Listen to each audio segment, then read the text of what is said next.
Be honest, you missed the random B-roll music in the beginning of the video, didn't you? Hey everybody, AJ from Knights of the Apex here. I don't know why I say from Knights of the Apex. I am the only one here. Just got back from a little rutcation. I spent a week up in New York. I hunted Long Island with Jimmy from Hunt Free. If you're not following Hunt Free Media, definitely give them a follow on Instagram. Shout out to them. Thanks for letting me tag along with you guys. Spent the rest of the week in upstate New York. Was able to get it done on a nice little buck, good buck for our property. And that brings me to what we're talking about today. This is the Kifaru Shape Charge, and this little guy is the Sherman pocket on it. This is my brand new kind of hang and hunt whitetail setup. Last year, for all of last year, I was running the Mystery Ranch Treehouse. I did a review video of that recently before I actually just sold it. You're probably looking at this saying, what the hell does he have in there? And I'll get into that in a minute. But the reason I got rid of the Treehouse pack, as I said in my video, was it was a great pack. It was just a little small. It wasn't quite as modular, didn't have as much room and some of the features that I was really looking for based on the type of hunting I have found myself doing over the last 2 years. I'm bringing camera stuff around now. I'm making some content. I'm doing a bit more hang and hunt. I'm not just hunting fixed sets. So I needed a system that was a bit more modular, had a bit more room, and just I could tweak and kind of like a do-it-all pack. I didn't need anything with an external frame because I'm not doing a whole lot of pack outs, but there are some times, like when I was hunting my black bear earlier this year, where I killed the bear. It was in a ravine, and my dad and I had to actually pack that thing out. It would have been nice to have something with a bit more rigidity, which the little Sitka day pack that I was rocking on that hunt, and even my treehouse, which I still had at the time, neither one of those was really up to the task. And I specifically set this up with some of those past experiences in mind. So let's get into it. What I'm going to do is I'm going to talk about the pack and some of the features and whatnot, and I'm going to do that by just going through how I have my pack set up, and hopefully that helps some of you out there. Before we get into the pack itself, let's clear up the $350 rhinoceros in the room right now, and that is how much this pack costs. The Shape Charge, which is the main pack you see here by itself, this pack alone is $350. The Sherman pocket is another add-on. I've got some other smaller pouches that are additional add-ons. This whole system is over $500, and you might be immediately looking to skip this video after that, but I think when we get into the features and things like that, one, everybody with any piece of gear that you're running, you got to ask yourself, is it worth it for you? Is it something that you really need? I am by no means a pack snob. I've run I love backpacks. I've run a lot of different packs. I've run a lot of packs over the years, everything from $30 Field and Stream packs that you get from Dick's Sporting Goods up to this is easily the most expensive pack that I've ever run. I did buy this pack with my own money. Kifaru didn't send it to me or anything like that. I am a big fan of the brand. I've talked to some of the people at the company. Awesome people. If you want to know why Kifaru packs cost so much money, Aaron Snyder, who's the president of the company, has done a bunch of videos and put out a bunch of content covering that. You can look that up on YouTube. Great guy. But the short end of it is every component of this pack is made and assembled here in the United States. This thing is completely manufactured in the United States. Everything from the buckles, the sewing, the webbing, every single piece of this pack. So, you know, a lot of us, we love to claim we're pro-American manufacturing. Well, that comes with a cost, but the quality is excellent. And without getting into it too much more, let's just get into the pack and the features. So I might have mentioned this. Ooh, I just knocked all my arrows over. I posted a photo before I left for my trip where I had my tree stand actually strapped in between the Sherman pocket, and I have this pocket attached with, you should be able to see there, but there are two clips that I've attached to the bottom here, and then I have two additional clips on either side. I actually had a fifth and sixth strap running over the top, but that ended up being overkill. It actually came undone. That whole system seemed really good in theory. I ran it on Long Island, and it ended up just being a little bit more awkward, a little bit more loud and cumbersome than I would have liked. What I found was actually easier for a hang and hunt setup is I would take my sticks. These are the Novix mini sticks. Novix, for those of you that don't know, they're just rebranded. Lone Wolf, they've been rebranding and they're going to Novix. I'll just slide them in between here in general, keeps them nice and tight. They're not rattling around or anything like that. It's nice and silent. And then what I'll do is I will put my bow on my back. I'll just rest it on my shoulders. This pack comes high enough so that it's nice and comfortable doing that, and then I'll just carry my tree stand in with me. Just keeps everything nice and quiet, easy to move. I'm usually hiking in, if I'm going to be hanging a stand right, I'm usually hiking in dark anyway. That's kind of how I have it set up walking into the woods. As far as this Sherman pocket right here, this is an additional add-on. This pocket comes with everything you need to attach this to any of the Kifaru packs. This pack, the Sherman pack, this is all of my tree stand, all of my hanging hunt stuff basically goes in this pocket. What's nice about that is once my stand is set, if I set that, say, in the beginning of the week and I know I'm going to be leaving it there, I can just remove this pocket completely and just run the Shape Charge pack by itself. Same thing goes if I'm doing a total archery challenge or something like that. I can just tighten up the compression straps and make this into a very small little day pack. It's awesome. As far as the Sherman pocket, what I've got in there, in this front little zipper pouch, which runs all the way to the bottom, I've got just a little folding mossy oak saw just for clearing some lanes, clearing some limbs, and a set of gloves just for, again, right, if I need to do some work, clear up some lanes or whatnot. Sometimes, especially if it's cold out, it just pays to have some gloves. These are the Magpul Core gloves, awesome gloves. That's all I have in that small pocket. In here, there's a little mesh pocket you guys might be able to see. I'll throw smaller items in there sometimes. Right now, I just have my lineman's rope. This particular one is from Tethered. Then in the bottom of the bag, I just have, in order, I just have my various straps for my tree stand and my climbing stakes. And that basically covers everything that I have in there. It's just the remainder of there is my straps. Moving over to the main pack, I guess we could start with the waist pack. So on the pack does come with a belt. I believe the belt is removable. It's got there's not like a whole ton of support to the belt, but it does help put some of the weight on your hips and take it off of your shoulders. There is some MOLLE webbing on there, so you can put some additional pouches. This pouch is the Hiss pouch from Tethered. They're a tree saddle company. Really cool, lightweight mesh pouch. You kind of use this as like a organized dumb pouch, so to speak. There's a main compartment with a main compartment, and then there's 3 little retention pockets on the outside, and then 3 mirroring pockets on the inside. So on the front pocket, I'll keep my little headlamp. This is a Petzl Zipka. It's just a little small headlamp. I use it with the red light typically when I'm navigating in.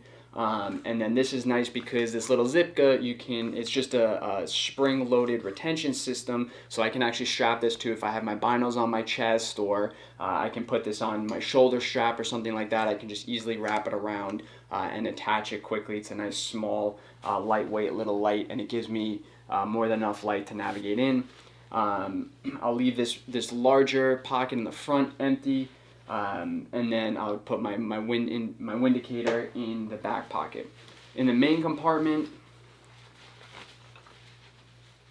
I'll put this is the Hiss accessory strap from Tethered, also from Tethered. What this basically is just a little nylon webbing with this additional webbing loops just on there. Wrap this around the tree, and then you can hook all of your accessories, your bow, your binos, any of that stuff to it. Just really simple little accessory strap. They just clip onto each other, and then the remaining slack just dangles. And I'll usually attach my backpack with a carabiner to the daisy chain, the leftover daisy chain that's just kind of hanging there. And then I have this little hook from Hawk that I will just attach to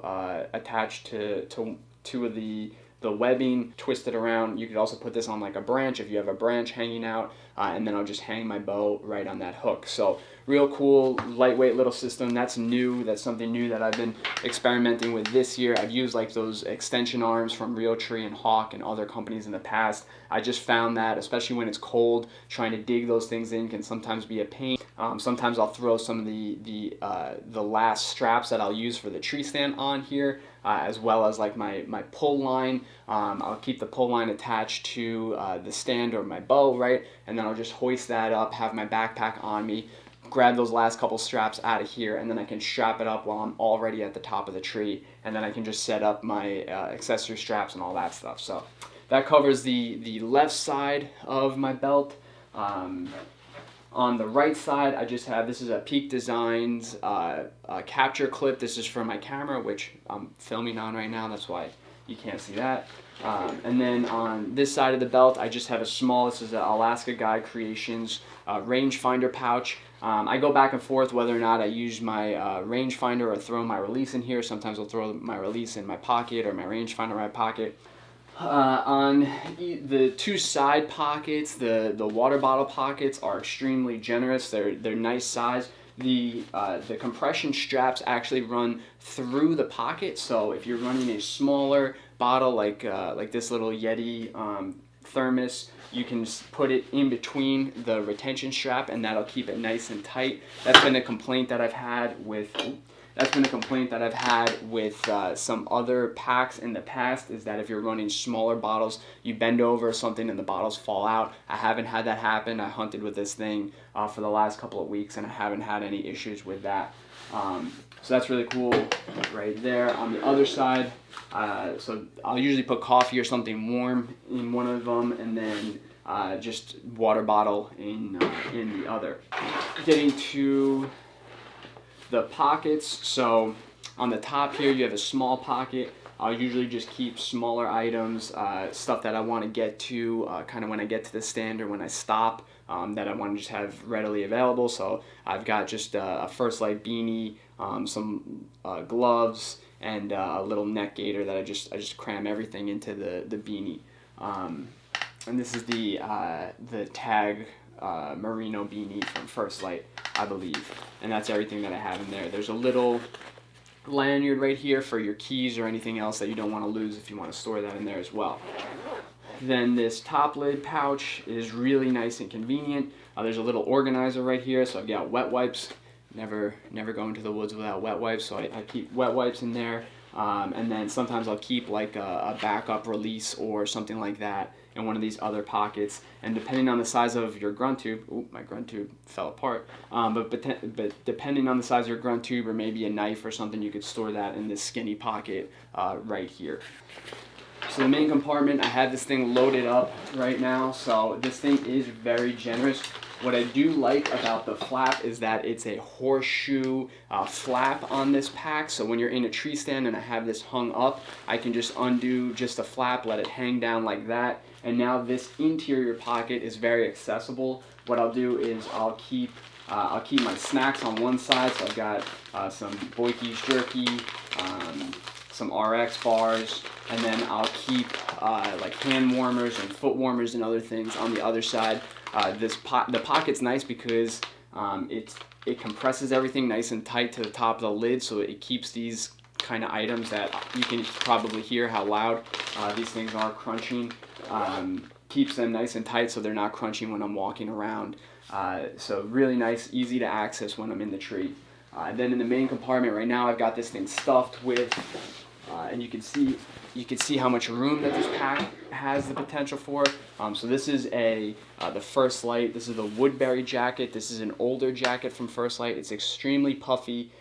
This isn't the jacket. This is the Sanctuary bib. So these are the heaviest duty bib that First Light makes. This is a size large, or actually this is a size extra large. I'm 5'10", about 175 pounds, but I like to layer this over stuff, and being that I do live in Florida most of the year, I get cold pretty easily, so I like to just have these bibs, throw them on when I get to the stand if I start getting cold, and I can heat up really quick. So yeah, this is the biggest bib that they make, and it fits in there easily, and not only can you fit the Sanctuary bib in there, but I have my Woodbury jacket in here as well. Again, this is another big puffy jacket. This is their late season jacket. They since discontinued it because it was too close to their sanctuary system. So this was replaced by the Solitude system, but this is a puffier jacket. Definitely takes up a lot of space, but I could pretty easily fit both of those items in the interior of this bag. That's something that I could get it done on the treehouse, but not easily. I really had to sacrifice all of the other space in the bag in order to do that. Then at the bottom of the bag, I actually have a little rain jacket. This one's just a little rain cover from Sitka that I have wrapped up into, just folded into the hood. And then I'll also keep usually 1 or 2 game bags and actually a big black contractor's garbage bag at the bottom as well, just in case I'm in a situation where typically I'm pretty close to a road, but occasionally you shoot something and it's a decent ways from the road. So I like keeping just a black contractor's bag and some game bags in there just to try and get that way enough that I can, me and a buddy can get the meat out and to the road. So I'll keep that in the bottom as well.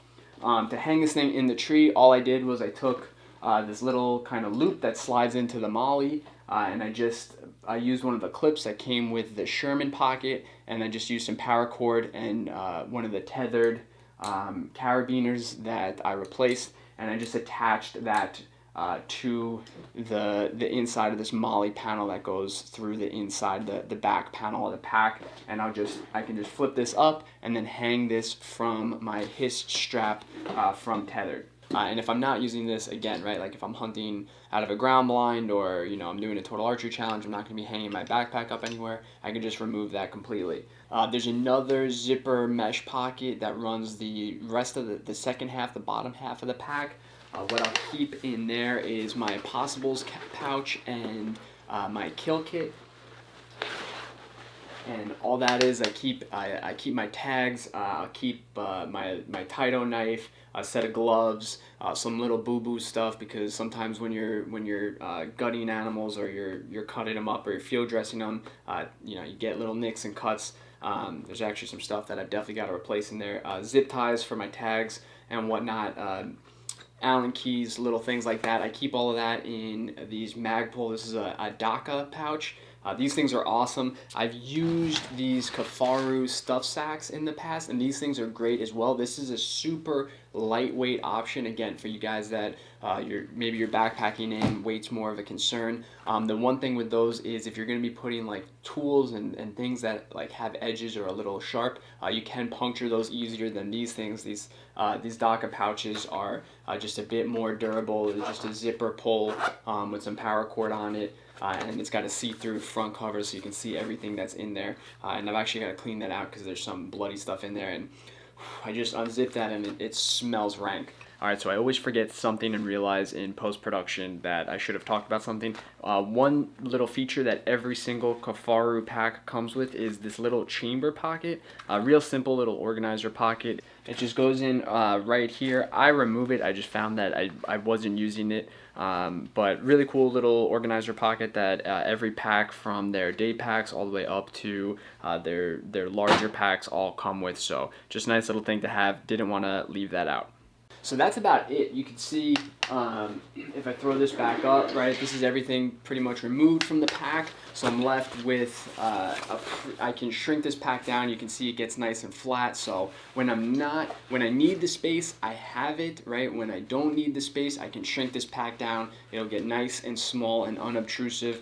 This is about the same width as my back, right? So just this thing for me, going back to what we started this video on, is it worth the money? And that's going to depend on you, where you hunt, how you hunt, what you do. Are you going to use this pack for other things besides just hunting? So for me, this is a do-it-all platform. This isn't just a backpack. I don't need multiple backpacks now for all of the different types of things that I do. I can just scale up or scale down this pack for everything I do, from turkey hunting to total archery challenge to late season hunts, hang and hunts, things like that. So for me, this thing is this shape charge with the Sherman pack is a just ideal solution. Another option, if Another option, if say having that Sherman pocket on the front isn't nice for you, obviously you can just run this pack by itself, but Kifaru also sells small, medium, and large hip belts that can attach to the MOLLE webbing that is on the front of here. So that's another option that I considered. It would definitely be lighter weight, would be a little bit less cumbersome than running the Sherman pocket on the front. But what I like about the Sherman pocket is, let's say I don't want to put all those clothes in the pack, I can actually just stuff it in between the pack and the Sherman pocket and the pack itself, and it keeps it nice and tight. I did that a couple of mornings where I just didn't feel like going in and out of the backpack. I wanted to be a little bit quieter going in and out. And also, if say like I've got a bear or a deer or something caped out, I can just fold the cape up, slide it in between with the head, and just strap everything down nice and tight in between the packs. That's something that I wouldn't be able to do if I just had say a medium-sized pouch on there. You could of course use the retention straps, but I just found that wedging objects in between the Sherman pocket and the Shape Charge pack just seems to work a little better, keeps everything a little bit tighter. But that covers my pack, Shape Charge plus Sherman, accessories from Tethered. Really like this pack. I'm sure you're going to be seeing a lot more. There'll probably be many iterations and updates that I'm going to make to this thing just to tweak kind of based on what gear I'm using and how I'm hunting and whatnot. But as a platform, this pack is absolutely phenomenal. Can't recommend it enough. Been really impressed with it. There are other great packs out there. Like every piece of high-end gear, it's just about finding what's right for you. And I'll catch you guys in the next video, where we'll probably be talking about the Easton Bow Hunter arrows, because long overdue for that. But see y'all next time. Thanks.